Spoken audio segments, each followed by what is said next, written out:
Welcome to Think Talk today. Pakistan के अंदर constitutional crisis है या पॉलिटिकल क्राइसिस है। 75 साल तारीख में पाकिस्तान ने बहुत सारे क्राइसिस देखे। आज हम बात करेंगे इन क्राइसिस की नेचर के ऊपर। ग्लोबल ऑर्डर में तब्दीली हो रही है, बात करेंगे ग्लोबल ऑर्डर में तब्दीली के ऊपर। पाकिस्तान में फेलियर एलीट का है, पाकिस्तान का या पाकिस्तानी अवाम का, बात करेंगे उसके ऊपर। और इस ग्लोबल एनवायरनमेंट में तब्दीली के बाद पाकिस्तानी अवाम के पास रास्ता क्या है, बात करेंगे इसके ऊपर। बात करेंगे हम इन पॉइंट्स के ऊपर तफसील से। 75 सालों में पाकिस्तान ने कई क्राइसिस देखे हैं, कॉन्स्टिट्यूशनल क्राइसिस, पॉलिटिकल क्राइसिस और न जाने किस किस नौयत के क्राइसिस देखे। खैर, इस दफ़ा सूरत हाल मुख्तलिफ क्यों है?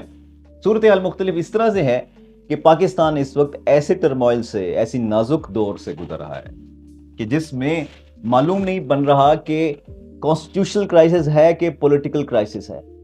ये पता करने की कोशिश की जा रही है कि इलेक्शन कराना पॉलिटिकल काम है या कॉन्स्टिट्यूशनल कंस्ट्रेंट है, कॉन्स्टिट्यूशनल जिम्मेदारी है। ये एक अनोखा नौयत का क्राइसिस है जो कि पाकिस्तान की रियासत को फेस करना पड़ रहा है।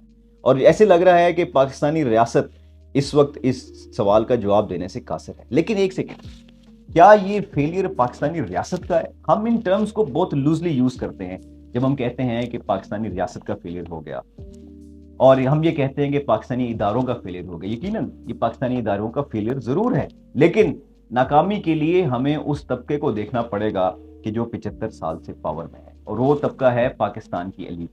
कुछ माह पहले एक साबिक वफाकी वजीर ने पाकिस्तानी एलीट की उठान के ऊपर गुफ्तगू करते हुए कहा था कि पाकिस्तानी एलीट वो है कि जो तकरीबन कमोबेश 2 या 3 बड़े स्कूलों से, पाकिस्तान के बड़े स्कूलों से तालीम हासिल करती है। इसलिए उनके सोचने का अंदाज, उनका इकोनॉमिक बैकग्राउंड, उनकी सोशल क्लास, ये सब एक ही होते हैं।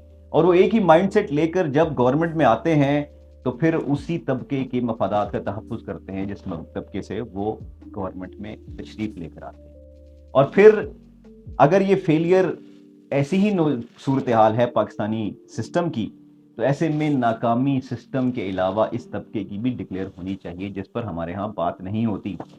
हमारे यहाँ गुफ्तगू ये होनी चाहिए कि क्या ये फेलियर रियासत ही का फेलियर है, क्या ये फेलियर अवाम का फेलियर है, या ये पाकिस्तानी एलीट का भी फेलियर है। यकीनन ये एक लूज टर्म्स हैं, लेकिन अब वक्त आ चुका है कि इस मौजू पर बात की जाए और एलीट के इस घिनौने किरदार के ऊपर रोशनी डाली जाए। ये बात भी ज़हन में रखनी चाहिए कि 75 साल में पाकिस्तानी एलीट ने कॉलोनियल इदारों के ऊपर हुक्मरानी की। पाकिस्तान में आज़ादी या नाम नहाद आज़ादी या नियो आज़ादी के बाद इन इदारों को बदलने की कोई एफर्ट नहीं की गई। पाकिस्तान में वो इदारे बदस्तूर उसी तरह कायम हैं और वो कवानीन उसी तरह राइज हैं जो कि 1857 या अंग्रेज़ ने हिंदुस्तान पर कब्ज़े के बाद हिंदुस्तान में राइज किए, और पाकिस्तान ने बखैर खूबी उनको सीने से लगा रखा है। इसकी एक बहुत बड़ी निशानी पिछले दिनों पाकिस्तान में दर्ज किए जाने वाले पॉलिटिकल वर्कर्स के ऊपर बगावत के केसेस का इंदराज था। वो कानून के जो कॉलोनियल दौर की याद है, उस कॉलोनियल दौर की याद को ना सिर्फ हमने सीने से लगा रखा है, बल्कि अपनी पॉलिटिकल जो मुखालिफिन हैं उनको दबाने के लिए हम इन कवानीन का बखूबी इस्तेमाल कर रहे हैं। अब हो क्या रहा है? ग्लोबल ऑर्डर चेंज हो रहा है।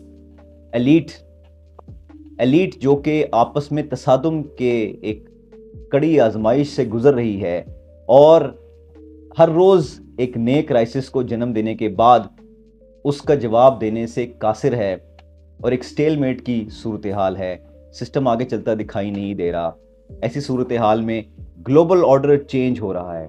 ग्लोबल ऑर्डर के अंदर जो ममालिक पहले इस एलीट को सपोर्ट किया करते थे, उन्होंने ज़ाहिरी तौर पर उस एलीट के बहुत सारे बड़े बड़े मोहरों को सपोर्ट करने से कर दिया है इनकार। इसका मतलब क्या है? इसका मतलब यह है कि अब अवाम को डिसाइड ये करना है कि वो किसके साथ खड़े हैं। क्या अवाम को अपने अंदर खैर खूबी पैदा करके, अपने अंदर की सलाहियतों को उजागर करके एक शऊर की कैफियत में ये डिसाइड करना ज़रूरी होगा कि ये एलीट हमारे हक में किरदार अदा नहीं करती, और अपने अंदर से एक लीडरशिप को जनरेट करना पड़ेगा, या फिर इसी एलीट के साथ के लिए कासा लेसी का किरदार अदा करते हुए बदनामी को हमेशा के लिए अपने साथ रखना पड़ेगा कि ये फेलियर अवाम का है, एलीट का नहीं है। Thank you for watching think Talk today.